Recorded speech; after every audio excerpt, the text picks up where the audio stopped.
Bonjour à tous. Je voulais tout d'abord remercier Françoise de m'avoir invité, et puis bien sûr le Collège de France de m'accueillir ici. Ce que je voulais aussi, bien sûr, vous remercier d'être venu et puis vous souhaiter une bonne année 2025.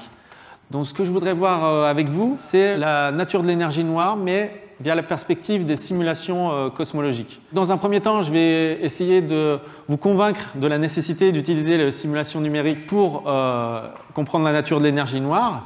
Bon, j'espère vous réussir à vous convaincre, puisque sinon le reste n'aura que peu d'intérêt. Si je réussis à vous convaincre dans la suite, je vais expliquer les méthodes c'est la partie un peu technique sur les méthodes pour réaliser des simulations numériques.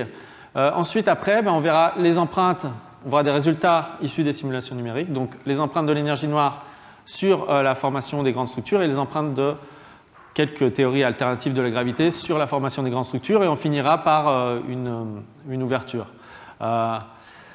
Donc, l'idée générale, donc on va réviser un petit peu ce que vous avez déjà vu en fait, avant les vacances. Donc, ce qui est intéressant avec la relativité générale, c'est que l'univers devient un outil physique à part entière, un objet physique à part entière, grâce à la relativité générale. Si on applique le principe cosmologique, c'est-à-dire on suppose que l'univers est homogène et isotrope, eh bien alors on peut calculer l'évolution du facteur d'échelle, donc A de t. Donc le facteur d'échelle, c'est le facteur multiplicatif qu'on peut appliquer à toutes les distances et qui permet de voir comment les distances physiques évoluent dans l'univers. Donc au moment du Big Bang, donc ici on a A en fonction de t, le temps en milliards d'années, et au moment du Big Bang, on a A égale 0, donc les distances sont nulles. Et puis après, on normalise le facteur multiplicatif, évidemment, c'est A égale 1 à l'heure actuelle. Et puis après, on a une certaine évolution.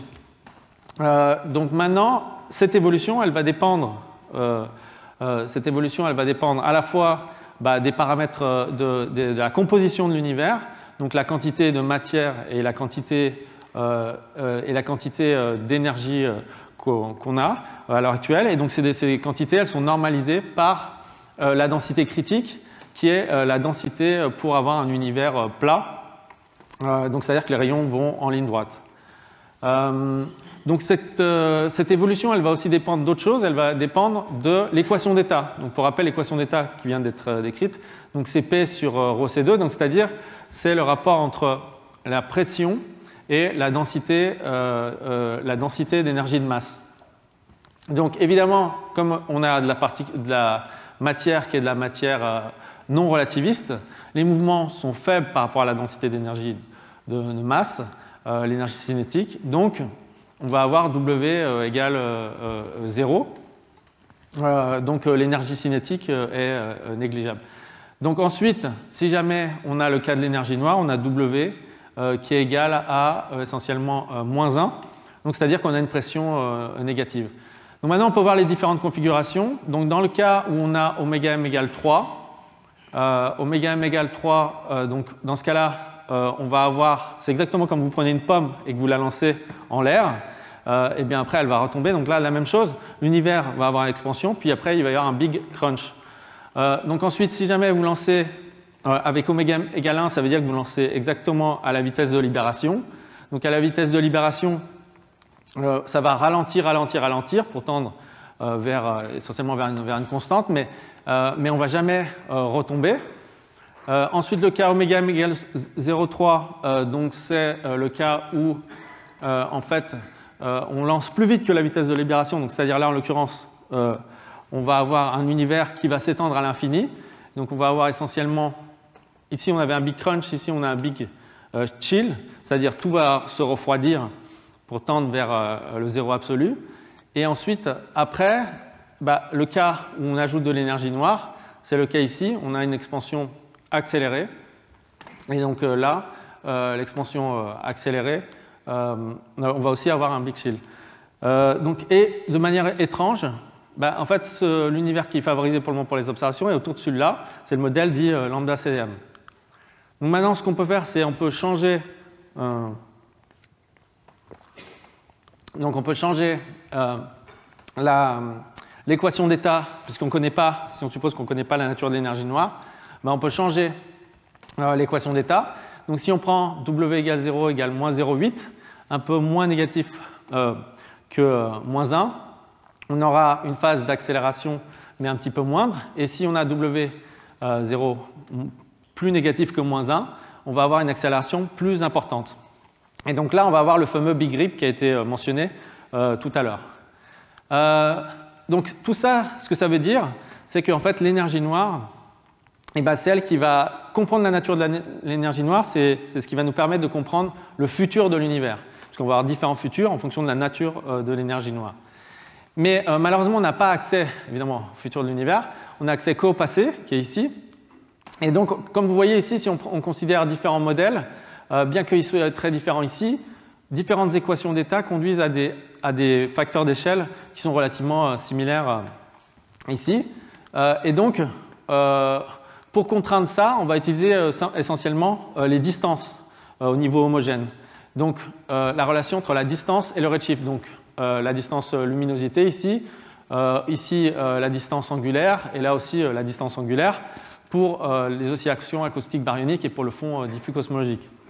Donc là, ce qui est intéressant, c'est que si on prend les données de Planck, mais qu'on se met dans le cadre du modèle lambda CDM, donc c'est-à-dire vraiment on dit, bon, moi je connais la nature de l'énergie noire, et ben on va avoir des contraintes très très fines. Mais par contre, si on relâche un peu certaines hypothèses, donc ça peut être à plusieurs niveaux, mais là c'est au niveau de l'énergie noire, eh bien en fait on va voir que ça va ouvrir un peu l'espace des paramètres, l'espace des possibles.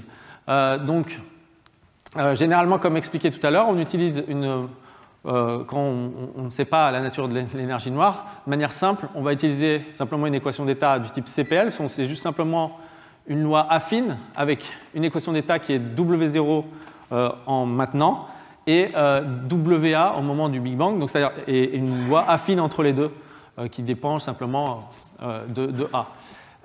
Et donc dans ce cadre-là, pour connaître la nature de l'équation d'état, on a ici dans le plan W0, WA, on voit que si on prend uniquement le fond diffus cosmologique Planck 2018, on voit que W0 est mal contraint, puisqu'il est entre moins 1,5 et moins 0,5, et WA est encore plus mal contraint. Donc on ne connaît pas la pente, la dépendance cosmologique de l'équation d'état de l'énergie noire. Donc ensuite, si on ajoute d'autres contraintes, comme les oscillations baryoniques acoustiques et les supernovas, on combine tout, on a des contraintes un peu meilleures. Donc par exemple ici, là, typiquement entre moins 0,5 et moins 0,9. Et la pente est encore assez mal contrainte. Donc tout ça pour dire qu'on va avoir du mal à vraiment contraindre la nature de l'énergie noire avec ça. Bien sûr, il va falloir raffiner les mesures. On va pouvoir réduire un petit peu. Mais ce qu'il faudrait, c'est plutôt d'autres sondes pour l'énergie noire. Et ces sondes, on va les chercher dans le régime non linéaire de la formation des grandes structures. Donc ici, vous avez une frise avec le temps et l'espace. Donc comme vous avez déjà entendu, au début, on a un univers dense et quasiment homogène. Et puis après, on aura des petites fluctuations de densité. Donc l'univers va être en expansion. Et donc il va se refroidir et aussi être moins dense. Mais il y a des petites fluctuations de densité qui, elles, vont être amplifiées par instabilité gravitationnelle pour former des amas, essentiellement des amas de matière noire qu'on appelle des halos de matière noire. Et ensuite, au sein de ces halos de matière noire, le gaz va tomber et se refroidir et se transformer en disque de gaz et en étoiles pour former des galaxies. Donc ça, c'est le processus hiérarchique de formation des grandes structures. Et on voit que les deux phénomènes, la formation des grandes structures et l'expansion accélérée de l'univers, qui est symbolisée ici, les deux phénomènes arrivent en même temps. Et donc, il va y avoir une influence de l'énergie noire, même si l'énergie noire elle joue un rôle à grande échelle, il va y avoir un rôle sur la formation des grandes structures. Si bien que les galaxies, par exemple, vont être un traceur pour comprendre la nature de l'énergie noire. Donc pour se convaincre que c'est le cas, eh bien en fait on peut faire un petit modèle simple où en fait on considère qu'on a des petites fluctuations sphériques. Alors on fait souvent des hypothèses sphériques en astrophysique. Donc là, on suppose qu'on a une petite fluctuation sphérique, fluctuation de densité sphérique. Et donc, comme on a une région qui est isolée dans l'univers et qui est sphérique et qui est plus dense que le reste, en fait, elle se comporte comme si c'était un univers avec une densité supérieure. Par exemple, si l'univers a une densité de matière oméga m égale 0,3, si vous avez une surdensité 10 fois plus forte, c'est comme un univers avec oméga m égale 3. Donc vous pouvez traiter ça exactement avec la même chose que les mêmes équations que vous aviez tout à l'heure, si ce n'est qu'il faut les interpréter différemment. Et donc ce qu'on va avoir ici, c'est le facteur d'échelle, mais ici ce n'est pas le facteur d'échelle, c'est le rayon de la sphère qui s'effondre. Et donc le rayon de la sphère, on voit que si on prend une sphère qui est exactement à la densité de l'univers homogène, ben on va suivre évidemment, c'est ce qui est en pointillé là, donc on va suivre l'expansion de l'univers, donc on va avoir une expansion accélérée.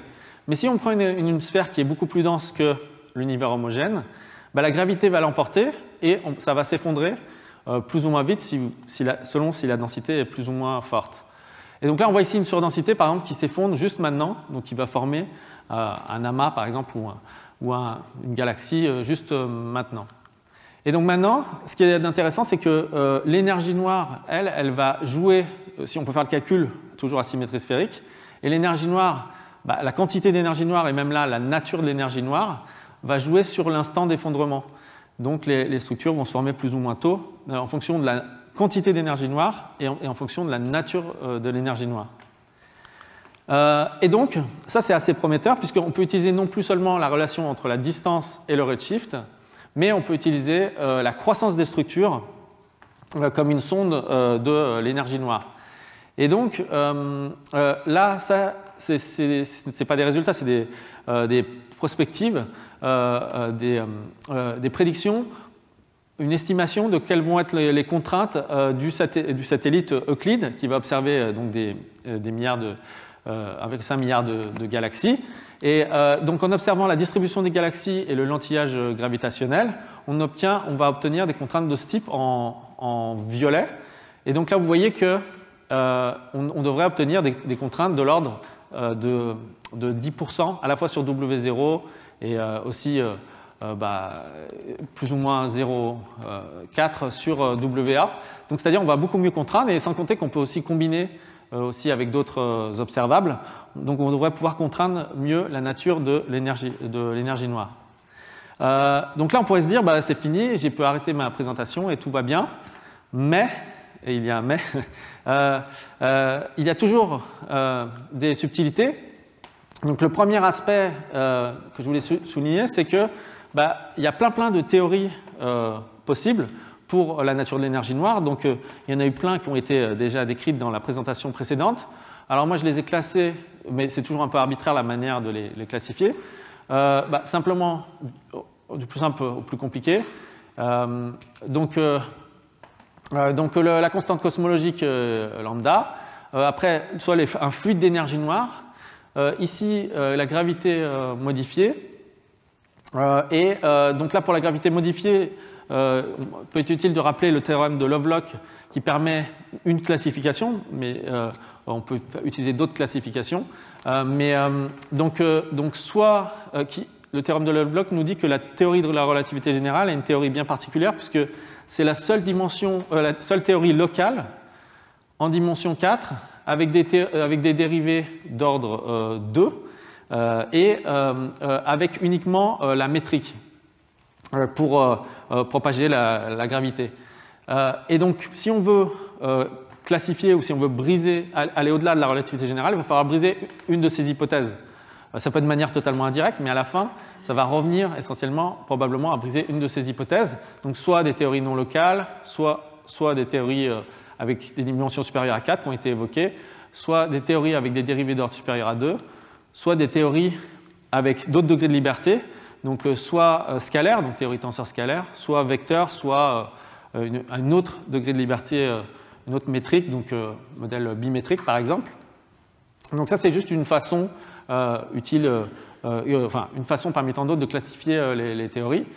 Et puis après, il y a aussi d'autres effets, éventuellement la possibilité qu'on ait loupé des effets subtils de la relativité. Donc je ne vais pas trop m'étendre là-dessus, mais il y a déjà eu avant les vacances une présentation de, par exemple, des effets de back réaction. Donc ça, c'était pour vous faire peur. Je vois qu'il y en a qui ont eu peur.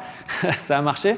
On ne va surtout pas aller en détail là-dedans, mais c'était juste pour vous dire à la fin, voilà, qu'est-ce que vous donne. Donc ça, c'est juste pour un modèle.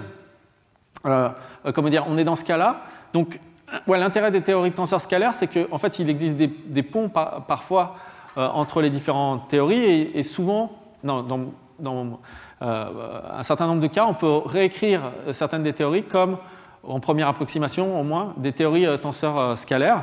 Et là, je vous montre simplement le Lagrangien. Donc, essentiellement, les théoriciens vous donnent quelque chose comme ça. Et donc, vous donnent essentiellement un Lagrangien. Et donc, ça, c'est le Lagrangien pour la théorie tenseur scalaire la plus générique, donc d'Eost. Et ensuite, après, s'ils sont gentils, ils vous donnent aussi directement les équations de champ. Donc, les équations de champ, ça veut dire quoi? Ça ressemble en gros à l'équation de Poisson.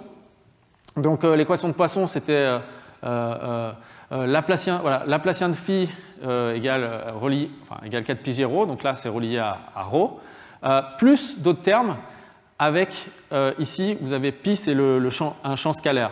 Donc là, le but, c'est pas de comprendre tout le détail, mais c'est juste de voir un peu ce que vous donnerait, par exemple, les théoriciens de leur côté. Donc ils vous donnent des équations aux dérivées partielles, et ils vous en donnent typiquement, dans ce cas-là, 3.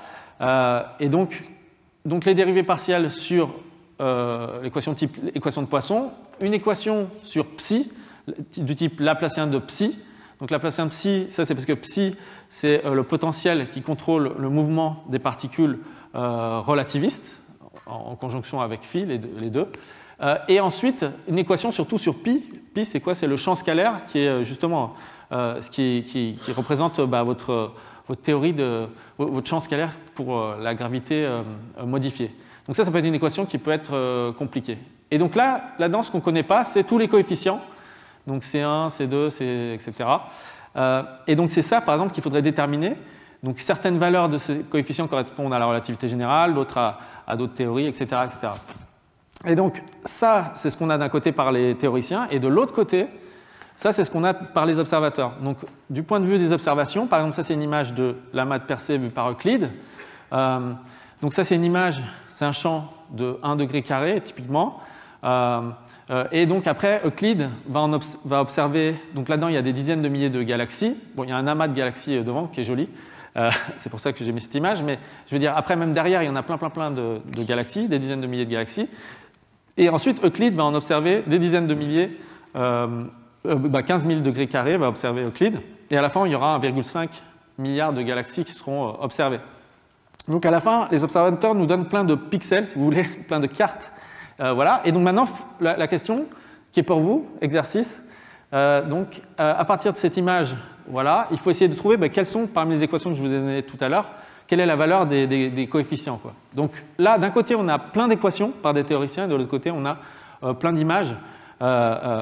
Et plein d'informations, évidemment, donc données du côté des observateurs. Donc, comment faire le pont entre les deux? Et c'est là où, en fait, soit on fait des modèles analytiques qui vont être très utiles pour avoir une bonne compréhension, mais ils reposent sur plein d'hypothèses. Par exemple, on va dire que tout est sphérique, ou peut-être, au premier ordre, ou alors faire des approches perturbatives, etc. Donc, ça va être très utile aussi pour valider les simulations, pour comprendre ce qui se passe dans les simulations. Mais par contre, là, ça ne va pas être très précis pour passer de là à là. Et si on utilise des simulations, eh bien, là, on peut réussir à avoir des prédictions plus précises pour passer plus finement de là à là et donc donner des contraintes fortes. Donc voilà, j'espère vous avoir convaincu de l'utilité d'avoir des simulations cosmologiques. Et donc, maintenant, on peut essayer de voir comment on fait des simulations cosmologiques. Alors, donc, le but, ça va être d'essayer de former, d'étudier, de prédire la formation des grandes structures. Donc, pour prédire la formation des grandes structures, là, je me place dans un contexte totalement différent en termes d'échelle de ce que Jonathan avait présenté au cours numéro 4, où lui, il s'était focalisé sur les galaxies, donc sur la matière noire, la physique baryonique, la physique des galaxies, à beaucoup plus petite échelle, alors que là, on va s'intéresser à la distribution des galaxies aux très grandes échelles. Donc ce qui va dominer aux très grandes échelles, ça va être quoi? Ça va être la matière noire.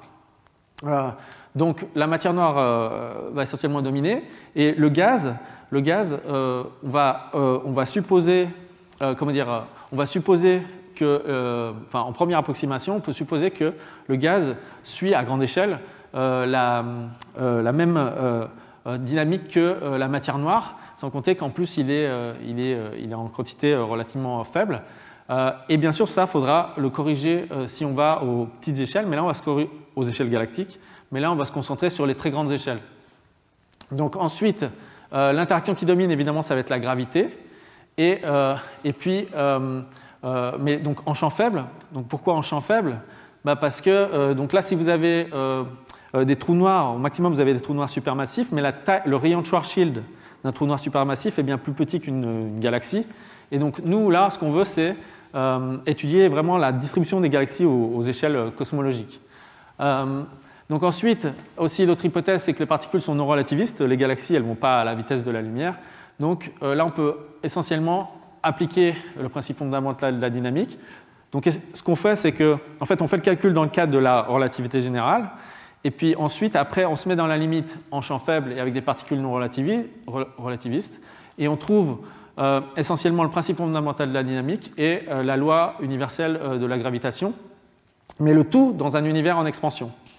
Donc la chose dont on a besoin, c'est aussi d'avoir de bonnes conditions initiales. Et justement, grâce à l'observation du fond diffus cosmologique, on peut avoir des conditions initiales robustes. Ça fait qu'on a un problème bien posé, ce qui est toujours utile en physique. Et donc là, comment ça marche? Donc là, si on a des particules, il va falloir calculer, si j'ai une particule ici, il faut que je calcule le champ gravitationnel créé par cette particule, par cette particule, par cette particule, par cette particule. Et ensuite, après, je veux aussi calculer le champ gravitationnel ici. Donc je calcule toutes les interactions, etc., etc., etc. Donc vous voyez qu'à la fin, le nombre de calculs va être typiquement, va être commensurable au nombre de paires que j'ai. Donc typiquement en n carré, enfin n-1 sur 2, mais de l'ordre de n carré. Donc il va y avoir un nombre important de calculs à faire. Et donc voilà, donc le principe là, c'est on génère des conditions initiales et ensuite après on calcule le champ gravitationnel. Et une fois qu'on a le champ gravitationnel, on connaît l'accélération. Comme on connaît l'accélération, on déplace les particules et on recommence, et ainsi de suite. Donc le principe de base est très simple. Donc après, on va avoir plusieurs problèmes que je vais lister, que j'ai identifiés là, mais on peut sans doute en trouver d'autres, mais au premier ordre. Donc le problème numéro 1, c'est qu'on va avoir une boîte, un volume de simulation qui va changer au cours du temps. Donc là, il va falloir prendre ça en compte du fait de l'expansion de l'univers. Le deuxième problème, c'est que en fait, si je simule une particule de matière noire égale une particule de simulation, donc là je dis une particule microscopique de matière noire égale une particule simulée, là on va avoir beaucoup trop de particules. Donc même si je prends des masses énormes, je suppose des masses très énormes de matière noire du type 1000 masses solaires, ce qui est vraiment énorme, même dans le cas des trous noirs primordiaux, où c'est vraiment des masses élevées, le nombre total de particules va être de l'ordre de 10 puissance 20. Donc là, ça va être beaucoup trop, un trop grand nombre de particules à simuler. Sans compter que le problème numéro 3, c'est qu'il faut calculer non pas juste faire évoluer chaque particule comme ça, mais il faut calculer toutes les paires de particules. Donc le nombre de paires, ça va être plutôt 10 puissance 40. Donc là, on va avoir des simulations qui vont durer plus que l'âge de l'univers, donc ça ne va pas être très très utile. Donc le dernier problème, c'est le problème de la dynamique spatiale. On veut à la fois simuler la taille de l'univers, commensurable à la taille de l'univers, du type 10 puissance 10 années-lumière, et en même temps la taille des galaxies, c'est 10,4, 10,5 années-lumière, qu'on veut même peut-être résoudre un petit peu, mais au moins il faut résoudre ces échelles. Donc à la fin, on a une dynamique spatiale qui est vraiment très vaste. Donc maintenant, on va résoudre ces différents problèmes, du moins tenter de trouver des solutions. Donc le premier c'est simplement, ce qu'on va faire, c'est que toutes les distances physiques, on va les diviser par A de t. Donc comme ça, si vous avez, admettons qu'il n'y ait pas de mouvement propre des particules dans votre simulation, il n'y a que l'expansion de l'univers, il n'y a que le flot de Hubble. Eh bien, en fait, comme on vous avait divisé par A, en fait, toutes les particules ne vont pas bouger.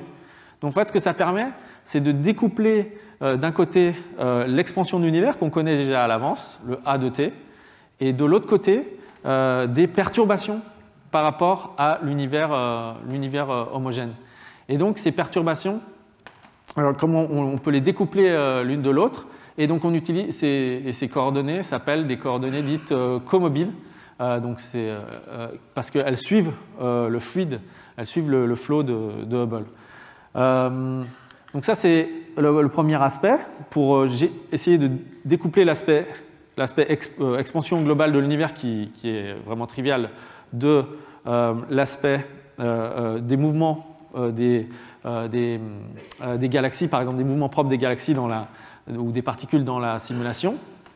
Donc le deuxième problème que j'avais mentionné, c'est le fait qu'on a beaucoup trop de particules. Donc là, c'est un problème évidemment assez sévère. Donc en fait, ce qu'on va faire, c'est qu'on ne va pas résoudre directement la dynamique N-core pour toutes les particules de matière noire. Donc là, on se met dans le cadre du modèle standard où on a de la matière noire froide et on suppose de la matière noire non collisionnelle. Donc il y a des contraintes sur les aspects de collisionnalité qui ont déjà été mentionnés, mais aussi, et puis aussi par ailleurs, si on avait des collisions, on aurait éventuellement on pourrait avoir peut-être voir la matière noire en termes avec du rayonnement. Donc là, on se met pour la matière noire dans le cadre du modèle standard de matière noire froide non collisionnelle.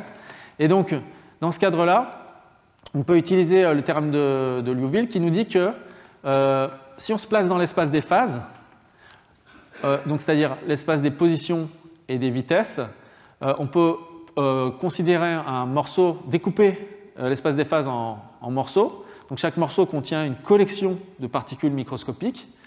Et donc maintenant, on peut déplacer quand on laisse évoluer le système, en fait, le volume dans l'espace des phases ne change pas.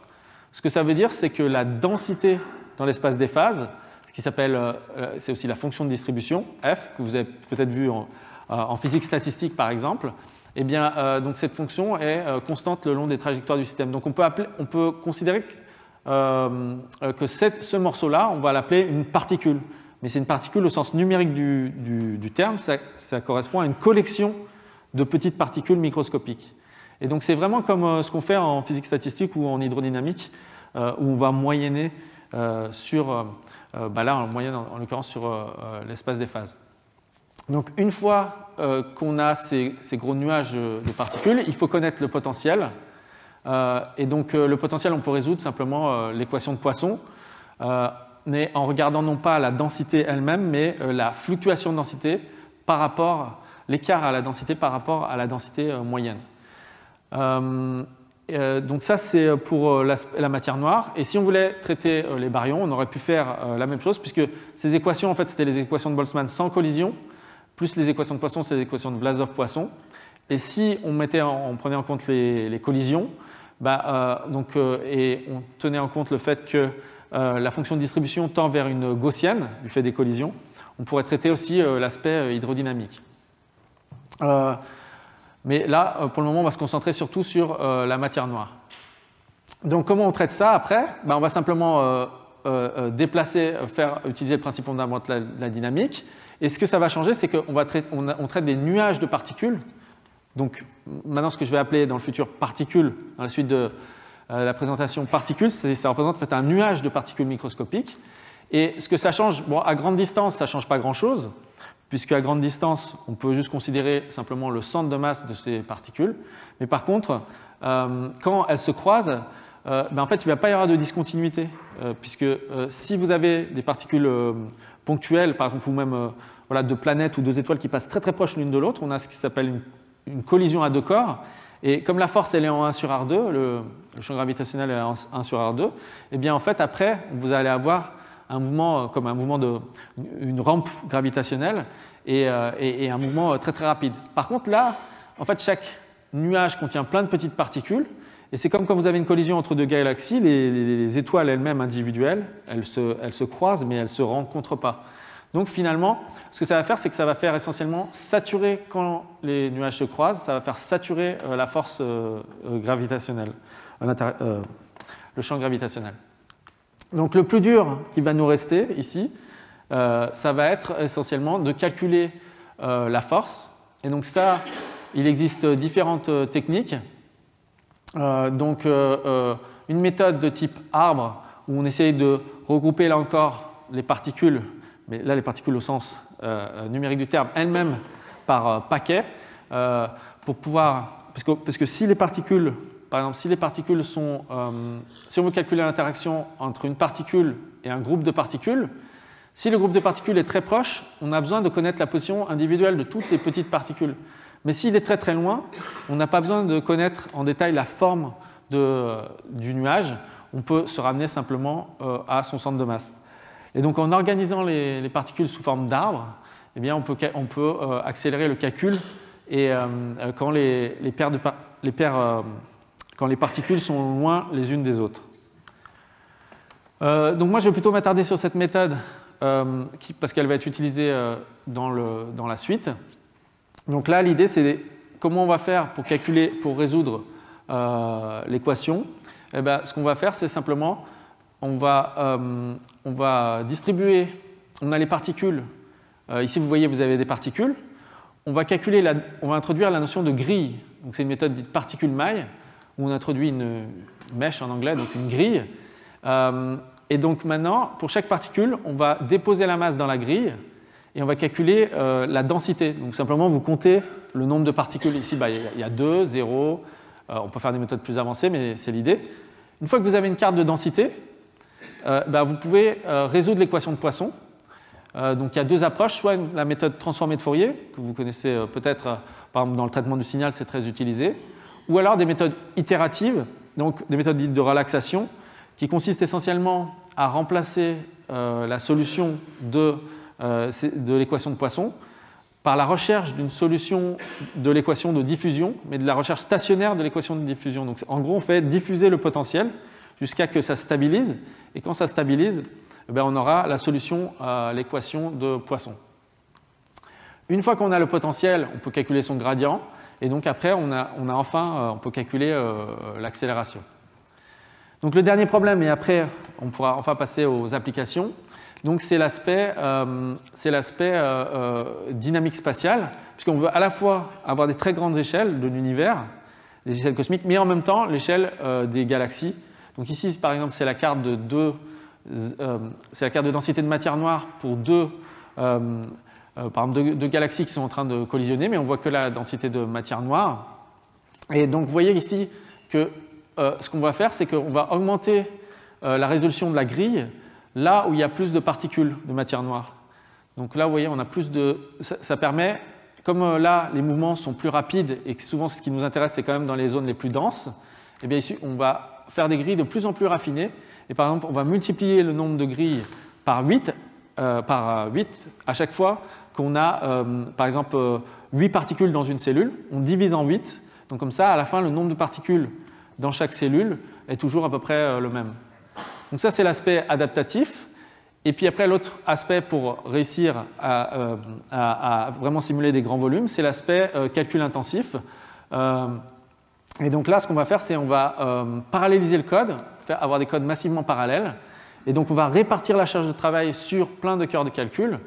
Et après, on va lancer ça dans les centres de calcul nationaux, par exemple le TGCC, le CINES ou l'IDRIS, et sur des nombres de processeurs de 10.3 à 10 puissance 5. Donc grâce à tout ça, on peut essayer de voir comment évaluer le nombre de particules dans les simulations. Donc en fait, du point de vue historique, ça a commencé même dans les années 40, où en fait certaines personnes, donc Holmberg a fait des simulations à la main en utilisant l'analogie entre le flux lumineux qui est en 1 sur R2 et le champ gravitationnel qui est en 1 sur R2. Donc il avait des petites lampes qui représentaient disons, des étoiles. Et ensuite, après, au lieu de faire la somme numériquement du champ gravitationnel, il faisait la somme du flux lumineux, donc c'est-à-dire qu'il regardait le flux lumineux qui a été reçu au niveau de chaque corps. Et il bougeait à la main comme ça, donc bon, c'était un petit peu fastidieux. Mais c'était voilà, les premières on va dire, simulations analogiques, on va dire. Et dans les années 70, il y a eu les premières simulations numériques avec quelques centaines de corps, avec notamment Peebles. Et puis, alors on voit qu'après, il y a une croissance exponentielle pour le nombre de particules, puisque là, c'est en logarithme.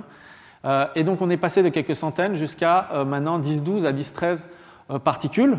Ça a été même plus vite que la tendance exponentielle initiale, puisqu'on a fait des méthodes de plus en plus sophistiquées, puisque initialement, on faisait simplement la méthode PP, c'est-à-dire on calcule toutes les paires, et puis après, des méthodes de plus en plus sophistiquées, comme je vous ai décrites, qui permettent de gagner du temps de calcul.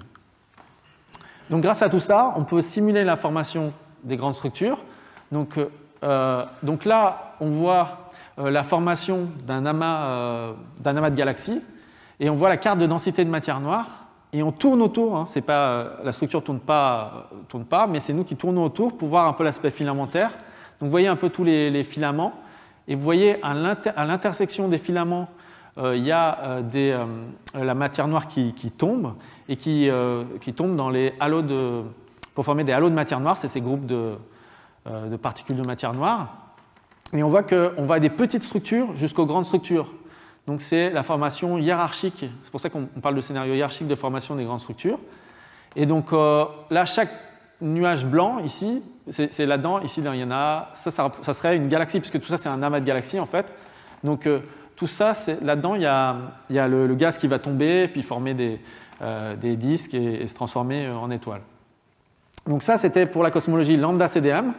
Et le dernier ingrédient qui nous manque, qui est la clé pour cet exposé, c'est comment introduire l'énergie noire. Donc là, c'était le cas standard où la densité d'énergie est constante dans l'espace et le temps, le cas lambda CDM. Mais maintenant on peut aller au-delà. Donc soit ici, c'est le cas de l'énergie noire minimalement couplée, donc de type quintessence. Donc ce que ça va changer, c'est essentiellement l'expansion, le taux d'expansion de l'univers aux grandes échelles, et aussi comme en fait la quintessence, elle s'effondre, mais elle reste relativement homogène. Elle reste homogène jusqu'à des échelles de quelques centaines de millions d'années-lumière. Donc, ce que ça va changer, c'est essentiellement les conditions initiales vraiment aux très grandes échelles, mais donc surtout l'expansion globale de l'univers. À l'inverse, les théories de gravité modifiée qu'on va considérer ici, eh bien, l'expansion va être similaire et les conditions initiales vont être similaires au cas lambda CDM, mais par contre, c'est à petite échelle où là, on va avoir des forces supplémentaires, des interactions supplémentaires, et donc qu'il va falloir résoudre. Donc on peut noter quand même que les équations à résoudre, c'est des équations de Poisson, mais qui sont non linéaires. Donc la transformée de Fourier qu'on utilise habituellement ne marche pas, donc il faut utiliser d'autres techniques, et que évidemment les simulations sont plus lourdes en temps de calcul. Donc là, j'en ai fini pour la partie, technique. Donc si vous avez survécu, vous êtes resté jusque-là. Maintenant, on va pouvoir passer aux applications.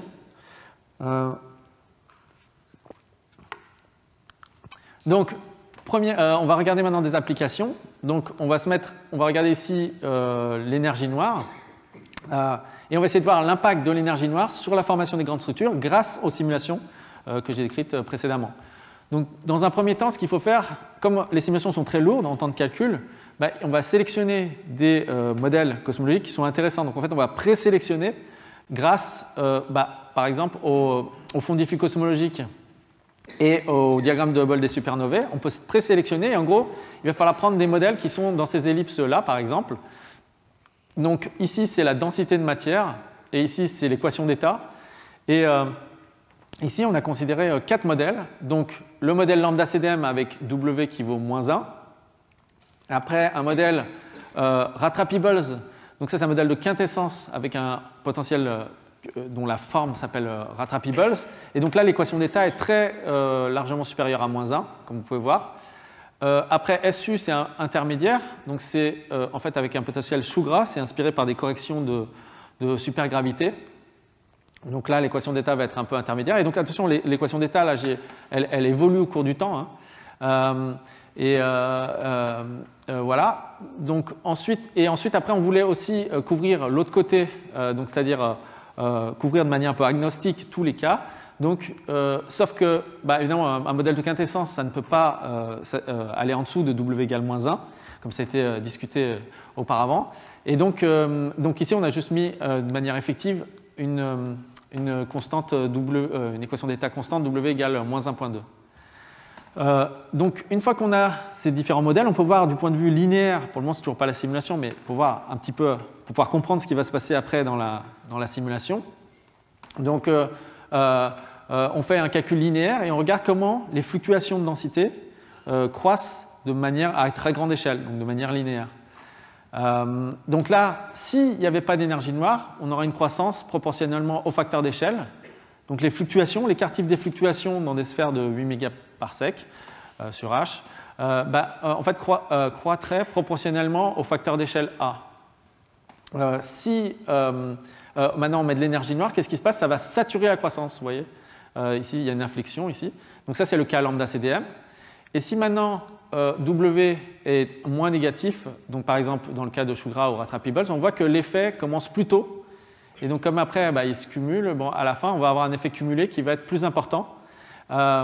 Et donc, on va avoir une suppression plus importante des fluctuations de densité aux grandes échelles, aux échelles linéaires.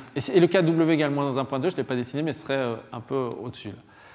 Donc maintenant, tout ça c'est bien, mais maintenant, on va voir ce que ça donne avec les simulations. Donc, ici, c'est une carte de la densité à très grande échelle, donc 734 millions d'années-lumière, issue d'une simulation. Donc ici, on a colorié, en fait, il y a 3 simulations.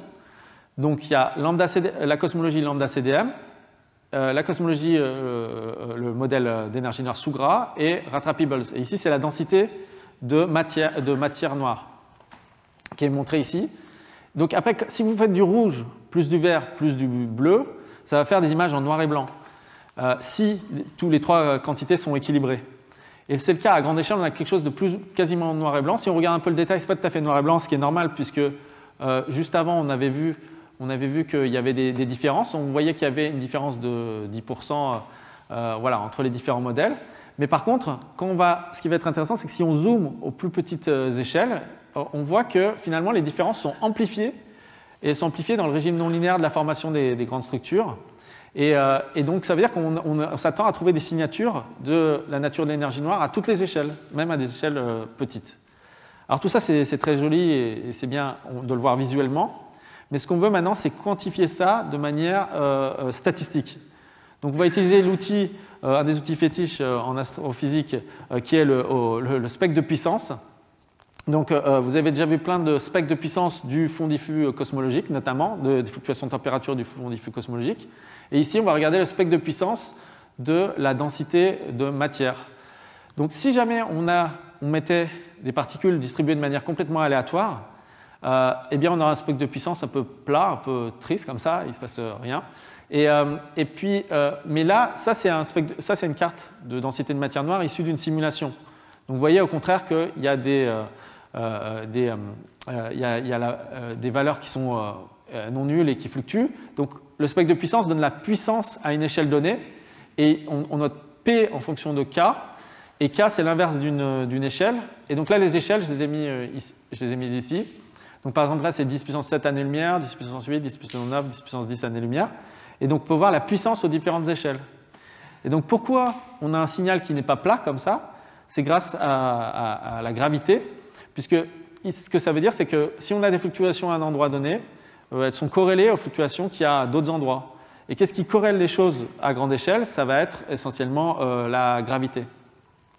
Et donc, ce qui va se passer, c'est que le spectre de puissance des densités de matière va nous donner des informations sur la gravité, sur la nature de l'énergie noire, va nous donner des informations précieuses, mais donc, en tout cas, va caractériser le champ de densité. Donc maintenant, si on regarde le spectre de puissance, donc, la puissance en fonction de K, donc des différentes échelles là-haut, que j'ai remises là-haut. À très grande échelle, on retrouve le fait que lambda CDM est un peu au-dessus des autres, de Shura et Ratra Peebles. Mais par contre, on voit que si on va à des échelles plus petites, eh bien, en fait, si on se rapproche par ici des échelles galactiques, ben, on voit que en fait, l'effet il est amplifié, puisque ici, la différence est beaucoup plus grande que ici, parce que là, on est en échelle logarithmique. Donc, ça veut dire que c'est vraiment l'effet qu'on voyait tout à l'heure à l'œil nu, c'est-à-dire que l'effet il est amplifié aux petites échelles. Donc, on peut espérer trouver, on a une signature ici de la nature de l'énergie noire vers les échelles plus petites. Donc, comme on veut aller vers les échelles plus petites, ce qu'on peut faire, c'est regarder ce qui se passe au niveau des halos de matière noire. Et donc là, on va essayer l'idée, c'est de calculer la fonction de masse des halos de matière noire. Donc, on va détecter les halos de matière noire. Donc, il y a plein de méthodes. Mais donc là, j'en décris juste une qui s'appelle Amis d'amis ou Friends of Friends en anglais. Donc, c'est une méthode de percolation qui consiste à chercher dans une petite sphère toutes les particules.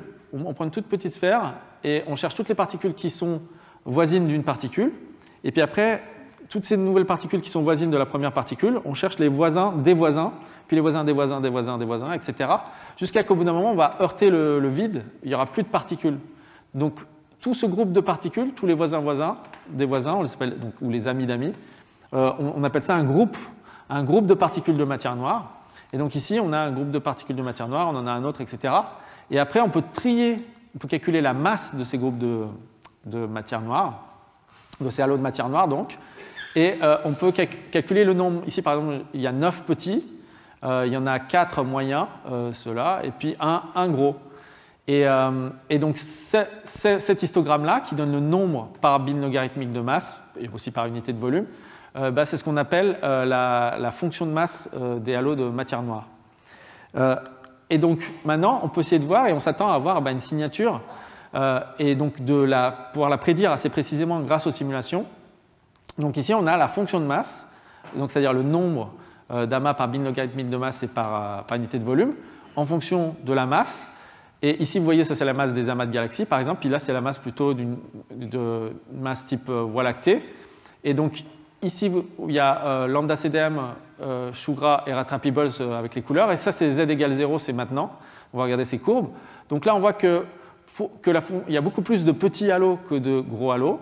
Et aussi, on voit que il y a une signature de l'énergie noire qui est beaucoup plus grande vers les amas de galaxies, puisque en plus la fonction de masse est plus raide, donc les effets vont être encore plus forts. Et donc ici on a même quasiment un facteur 10, donc on peut espérer distinguer ces modèles grâce en comptant le nombre d'amas.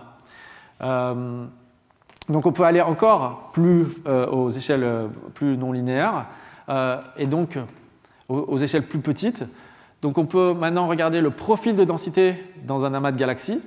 Donc on peut définir des coquilles à différents rayons comme ça, et on va calculer la masse dans cette coquille-là, on va calculer la masse de matière noire divisée par le volume de la coquille, puis après la masse dans cette coquille divisée par le volume, etc. Et on va tracer. Et donc là, on va obtenir des profils qui ressemblent un peu à ça, donc la densité en fonction du rayon. Et les profils, on va les caractériser par la concentration. Donc, ici, vous voyez que ce halo bleu, il est plus concentré que ce profil bleu, il est plus concentré que celui-là, puisqu'il y a plus de masse au centre. Et puis là, au contraire, il y a moins de masse au centre. Donc, on dit que le halo, il est moins concentré. Et donc, ce qui est intéressant, c'est maintenant de voir ce qui se passe ici. C'est qu'en fait, on a une dépendance qui, d'ailleurs, est non triviale. On a une variation de la concentration en fonction de la quantité d'énergie noire et même un peu en fonction de la nature de l'énergie noire. Donc là, en fait, je suis en train de vous amener petit à petit, mais à des échelles de plus en plus petites. Et là, ce qui est assez intéressant, c'est que finalement, alors qu'on a modifié simplement que l'expansion globale de l'univers aux grandes échelles, eh bien finalement, de fil en aiguille, de proche en proche, en fait, l'effet cascade sur des échelles de plus en plus petites, et on arrive même à avoir des effets de l'énergie noire au cœur des halos de matière noire. Et donc, par exemple, ce que ça veut dire tout ça, c'est que finalement, les halos de matière noire sont un peu comme des fossiles pour l'histoire passée de formation des grandes structures, et donc des fossiles pour essayer de déterminer la nature de l'énergie noire. Donc ça, c'est pour l'aspect énergie noire. Et donc maintenant, on peut passer, dans le temps qui me reste, sur la gravité modifiée. Et donc on va faire exactement le même exercice, mais avec un modèle simple de gravité modifiée qui s'appelle F de R, qui a déjà été décrit. Et donc là, l'idée du modèle F de R, c'est de dire que, en fait, tout part du fait que la relativité générale peut être déduite d'une action qui s'appelle l'action de Einstein-Hilbert, et donc qui s'écrit comme ça, et donc qui dépend du Ricci. Et le Ricci, c'est la courbure, c'est lié à la courbure de l'espace-temps, donc du Ricci et de la constante cosmologique. Mais maintenant, ce qu'on peut dire, c'est qu'on pourrait généraliser ça et dire peut-être que l'action la plus générale, eh bien, en fait, c'est une fonction générale de R, que là, on a écrit sous la forme R plus F de R. Et donc, on va essayer de choisir une fonction F de R, on peut choisir ce qu'on veut, mais on va choisir quand même une fonction qui a des bonnes propriétés. Par exemple, la forme de U et Savicki, qui est de ce type. Et donc ce qu'on veut, c'est qu'on ait un phénomène d'écrantage, en l'occurrence, qu'on veut retrouver dans le fameux écrantage de caméléon. Donc on veut essayer de retrouver la relativité générale dans les régions les plus denses pour être en accord avec les contraintes du système solaire, et aussi pour retrouver le fond diffus cosmologique. Donc on veut que cette fonction-là, on veut simplement qu'elle tende vers moins 2 lambda, ce F de R, pour retrouver ce cas-là aux grandes courbures, donc aux grandes densités. Donc le paramètre principal dans cette théorie F de R, ça va être FR0, qui va donner l'intensité, enfin ouais, c'est un nombre négatif qui va donner l'intensité de la déviation à la relativité générale. Donc voilà, donc on a un modèle de gravité modifié caractérisé par FR0, et maintenant on va voir l'impact sur le spectre de puissance. Donc on a le spectre de puissance, toujours P en fonction de K, et on a différentes spectres de puissance. Et donc si jamais FR0, la valeur absolue de FR0 est plus grande, donc par exemple 10-4, ici on voit que le spectre il est au-dessus, il est amplifié, puisqu'on a un champ scalaire qui va amplifier la gravité. Et comme il va amplifier la gravité, après ça va augmenter la structuration de la matière, et ça va augmenter le spectre de puissance. Donc maintenant, si on fait le rapport entre le spectre de puissance F de R divisé par celui lambda CDM, on voit qu'on a une amplification d'un facteur qui peut aller jusqu'à 1,3. Bon, après, ces modèles sont déjà exclus, mais qui peut atteindre des facteurs de l'ordre de 20%, 10-20%, et donc qui pourraient être observables avec les futurs relevés comme Euclide. Donc on peut faire la même chose de regarder l'amplification de la fonction de masse. Donc la fonction de masse, de combien elle était amplifiée par rapport à lambda CDM. Donc la fonction de masse F de R divisée par celle lambda CDM. Donc au niveau des galaxies, on voit qu'on a une amplification relativement faible. Par exemple, si prenons ce cas-là en orange, on a une amplification faible, mais qui augmente et qui peut atteindre au niveau des groupes 20%. Et normalement, on s'attendrait à ce que ça continue à augmenter, puisque la fonction de masse est toujours est très pentue à grande masse, et donc la variation de la fonction de masse va être très importante. Mais on a dit tout à l'heure qu'on veut un phénomène d'écrantage. Donc dans les amas les plus massifs, là à 10-15 masses solaires, la densité est tellement forte qu'on va retrouver la relativité générale. Donc comme on retrouve la relativité générale, la fonction de masse aussi converge vers la relativité générale, et c'est ce qu'on retrouve ici. Donc c'est pour ça qu'on a une forme non triviale, une déviation à la relativité générale qui est non triviale. Et donc enfin, la dernière chose, c'est on peut aller encore toujours voir le profil de densité. Alors là, attention, il a été multiplié par R carré dans cet article. Donc c'est R carré fois ρ en fonction de R. Et donc ça, c'est le cas F de R, et ça, c'est le cas lambda CDM. Et on voit que le profil est plus piqué dans le cas F de R.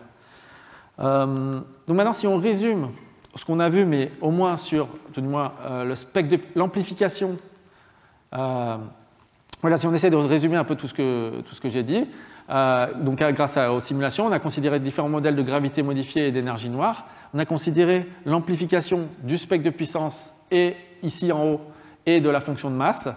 Et donc là, je mets pour différentes équations d'état ou différents FR0, je mets la signature qu'on trouve. Et vous voyez que le spectre de puissance, il y a une signature très différente, puisque là, on a déjà différent aux grandes échelles, et puis ça continue. Et puis alors que là, le spectre de puissance, il est identique aux grandes échelles, parce que les grandes échelles, c'est de ce côté, et aux petites échelles, on a une amplification dans le cas de la gravité modifiée. Et puis pour la fonction de masse, vous voyez qu'il y a une forme différente, parce que là, ça s'amplifie puisque la fonction de masse a une plus grande pente, alors que là, en fait, on a une signature qui est non triviale du fait des phénomènes d'écrantage. Donc maintenant, en ouverture, juste quelques sujets de recherche actuels. Donc, par exemple, un des aspects, c'est que une simulation, c'est très très lourd. Donc c'est des millions d'heures de calcul, par exemple. Donc en fait, on ne veut surtout pas en faire beaucoup. Donc ce qu'il faut, et on veut en même temps explorer l'espace de tous les modèles d'énergie noire possibles. Donc ce qu'on peut faire, c'est essayer de faire ce qu'on appelle un émulateur, qui est basé sur les techniques, qui s'inspire un peu des techniques de machine learning.